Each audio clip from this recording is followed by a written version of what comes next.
Assalamualaikum, Yoshmina. Apa khabar semua? Harapnya semua dalam keadaan yang baik, sentiasa dimurahkan rezeki dan diberikan kejayaan di dunia dan di akhirat. Okey, hari ini kita nak borak pasal apakah yang berlaku dalam manga One Punch Man chapter 159. Yang mana kita dapat tengok untuk dalam chapter yang lepas memang totally fokus pertarungan di antara Metal Butt dan Waken Garo menentang Six Centipede. Malah di hujung pertarungan tersebut, gandingan mereka berdua telah berjaya menghasilkan satu serangan combo yang cukup kuat untuk menyerang Six Centipede dan kekuatan untuk Waken Garo telah pun meningkat. Jadi untuk dalam chapter kali ini boleh dikatakan ending untuk pertarungan di antara Waken Garo menentang Six Centipede selepas Metal Butt dah tak mampu untuk meneruskan pertarungan dan Waken Garo telah berjaya mendapatkan Core Regenerate milik Six Centipede. Dan untuk dalam chapter kali ini juga macam biasalah, hero untuk dalam anime One Punch Man iaitu Saitama masih lagi melepek, masih lagi melepak. Dia tak buat apa-apa pun untuk dalam chapter kali ini. Tak tahulah apa masalah dia tu kan. Lepas dah bagi satu punch yang cukup kuat dekat Evil Ocean Water, terus je main surfing. Macam tu je lah dia buat. Lepas tu sampailah sekarang untuk karakter Saitama masih lagi tak ditunjukkan. Dia tak beraksi pun. Jadi aku pun dah tak sabar nak borak apakah yang berlaku untuk dalam chapter 159.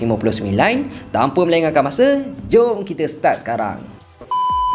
Ok guys, sebelum kita sambung lain video, aku nak bagi tahu ni. Sekarang ni Faiz di studio dah ada keluarkan 3 design t-shirt sublimation anime yang baru tau, iaitu design Uchiha Itachi white version dan black version, dan satu lagi iaitu design Uchiha Sasuke.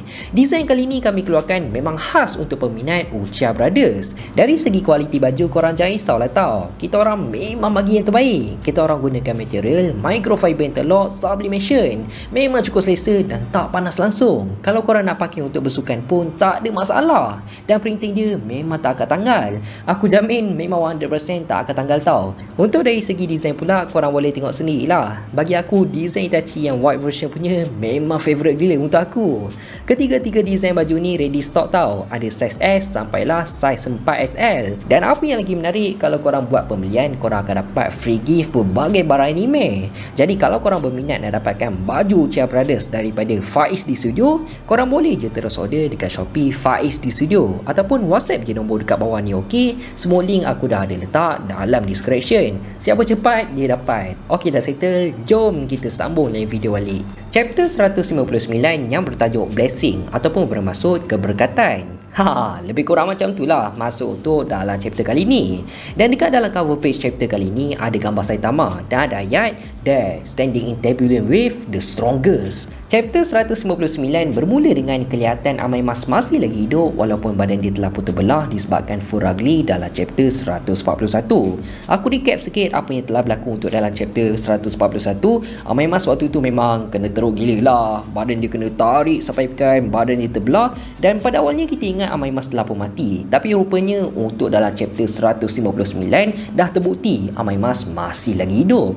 Malah kita dapat tengok tubuh Amai Mas dalam keadaan yang elok je. Tak ada apa-apa luka pun kat badan dia. Macam sihat walafiat je. Macam mana Amai Mas boleh terselamat walaupun badan dia telah terbelah akibat ditarik oleh Furagli? Semua tu aku tak naklah spoiler untuk dalam chapter kali ni. Sebab segala rahsia berkaitan pasal karakter Amai Mas akan terbongkar dalam chapter-chapter akan datang.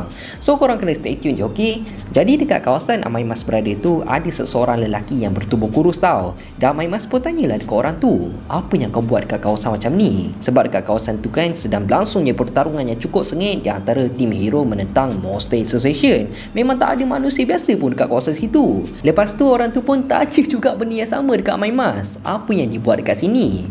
Lalu Amai Mas pun cakap lah sambil menutup muka dia, monster yang bodoh tu dah hancurkan seluar jin kesukaan aku. Dan dalam masa yang sama Amai Mas pun tertanyalah, orang yang dijumpa ni orang media ke? Jadi Amai Mas pun tanya lagi dekat orang tu, kau nak berkemah dekat sini ke? Aku nak gunakan kemah kau sebab benda ni emergency. Lalu Amai Mas pun telah menggunakan kain tersebut untuk ditutup dekat bahagian seluar dia yang dah koyak tu. Sebab nampak punggung kan, memang tak elok lah. Dan Amai Mas terus dia suruh orang tu untuk ikut dia. Amai Mas cakap dia nak bawa orang tu ke tempat yang selamat. Tapi tak lama lepas tu, tiba-tiba orang tu pergi melantak tau. Dia pergi makan bangkai monster ancaman naga iaitu Gums. Sambil dia cakap, aku kena makan dulu baru aku boleh bergerak. So bila Amaimas tengok orang tu pergi makan pakai monster, dia pun pelik lah. Siapa orang ni? Dia ni tak nampak macam monster pun. Tapi disebabkan ni lagilah membuatkan dia kelihatan lebih menyeramkan. Dan aku dapat rasakan orang yang Amaimas jumpa tu sebenarnya adalah hero kelas S ranking nombor 10, iaitu Pig God. Yang mana aku dapat rasakan tubuh Pig God ni lebih kurang je macam tubuh hero kelas C ranking nombor 66, iaitu Foot Battler Futoshi. Aku berpendapat tubuh Pig God akan mengecil apabila dia telah menggunakan tenaga yang cukup banyak. Dan kalau dia nak refill balik tenaga dan nak dapatkan tubuh dia yang asal, dia kena makan banyak-banyak. Melantak lah apa-apa ke, kumbang ke, makan ulat ke. Tapi tu tak bahas sikit lah. Dia kena makan dengan portion yang cukup besar, barulah tubuh dia akan membesar semula. Dan lepas dari itu pun Amaimas terus je pergi meninggalkan Pig God. Dalam masa yang sama kita dapat tengok tak jauh dari tempat Amaimas dengan Pig God telah kelihatan sedang berlangsungnya pertarungan yang cukup sengit di antara Garo menentang Sex Centipede. Jadi pertarungan diorang ni merupakan sambungan dari chapter yang lepas, yang mana Garo telah pun berjaya mendapatkan core regenerate milik Sex Centipede. Lalu dia telah melemparkan core tersebut ke arah udara. Dan lepas tidak itu Sex Centipede buat apa lagi? Takkanlah dia nak duduk diam je kan? Dia pun terus jalan mengejar core regenerate milik dia. So start je dari sini diorang pun berlumba lah nak dapatkan core tersebut. Diorang pun lumba lah, lumba punya lumba, sampailah satu masa Sex Centipede telah berjaya untuk mendapatkan core regenerate dia terlebih dahulu. Tapi dalam masa yang sama juga Garo terus dia melompat untuk berhadapan dengan Sex Centipede. Lalu lepas dari itu dia terus dia meluru untuk melakukan serangan ke arah Sex Centipede sampaikan core tersebut telah pun hancur. Dan waktu ni kita dapat tengok flashback sewaktu Garo masih lagi menjadi anak murid untuk Silver Fang. So waktu ni Silver Fang suruhlah Garo yang merupakan pelatih baru untuk menunjukkan keupayaan dia dengan menghancurkan Jubin ataupun Tiles. Tapi tiba-tiba kan Soulface yang merupakan senior dekat dalam dojo Silver Fang tu pun dia apa lagi? Dia pun acak-acak abang lah sebab dia kan senior dekat dalam dojo tu. Dia cakap lah, Hehehe, ni masa untuk senior bagi contoh untuk korang.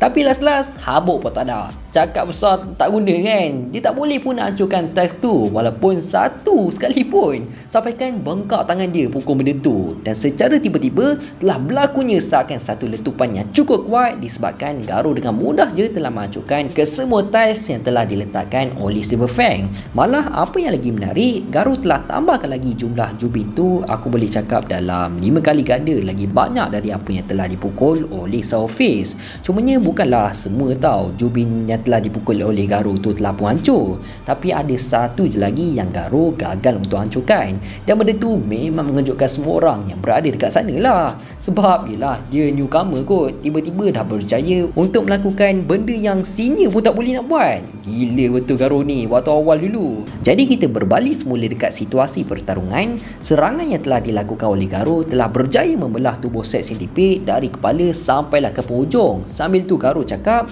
akhirnya sekarang ni dia dah capai tahap martial art yang sebenar. Dan dalam masa yang sama King, Saitama dan yang lain menyaksikan serangan yang telah dilakukan oleh Garo. Malah Garo cakap lagi, salah, orang ni cakap dia diutuskan untuk bagi pembalasan. Ni bukannya pembalasan, tapi ni adalah satu keberkatan. Dan Garo pun telah berjaya menewaskan Sex Centipede. Di hujung chapter kita dapat tengok Garo ada cakap teknik dia dah perfect dan dia dah mampu untuk hancurkan kesemuanya sekarang.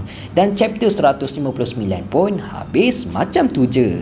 Jadi bagi pendapat aku untuk dalam chapter kali ni, dia tak adalah nak cakap rancak sangat ke macam chapter-chapter lepas, tak adalah pun. Tapi chapter ni memang ringkas je, tak sama macam chapter-chapter sebelum ni. Dan sebelum ni ramai yang tanya dekat aku, bukankah Amaimas dah mati lah apa semua tu kan? Sebab dalam chapter sebelum ni aku pernah cakap Amaimas masih lagi hidup kalau refer dalam manga versi 1. Dan akhirnya untuk dalam chapter kali ni dah terjawab yang Amaimas masih lagi hidup. Dan dia jugalah nanti akan tahu Saitama merupakan seorang yang cukup kuat sewaktu berlangsungnya pertarungan di antara Saitama menentang Awaken Garo. Tapi apa pun kita tunggu je lah apa pula yang akan berlaku untuk dalam chapter akan datang, yang berkemungkinan besar aku rasa akan berlakunya pertarungan di antara Awaken Garo dan juga Saitama mungkin dalam chapter akan datang, ataupun akan berlangsungnya dulu pertarungan di antara Amaimas menentang ever kangaroo. Jadi aku rasa sampai sini je lah kot video kita untuk kali ini. Aku harap korang semua enjoy dan penyampaian aku jelas. Teruskan support Faiz di studio untuk mendapatkan 200,000 subscribers dalam tahun ni. Aku nak minta maaf sangat kalau aku ada buat salah, tersilap cakap, terkasar bahasa. Aku nak minta maaf sangat. Aku hanya manusia biasa, tak lari daripada kesilapan. InsyaAllah kita jumpa dalam next video. Assalamualaikum, bye bye.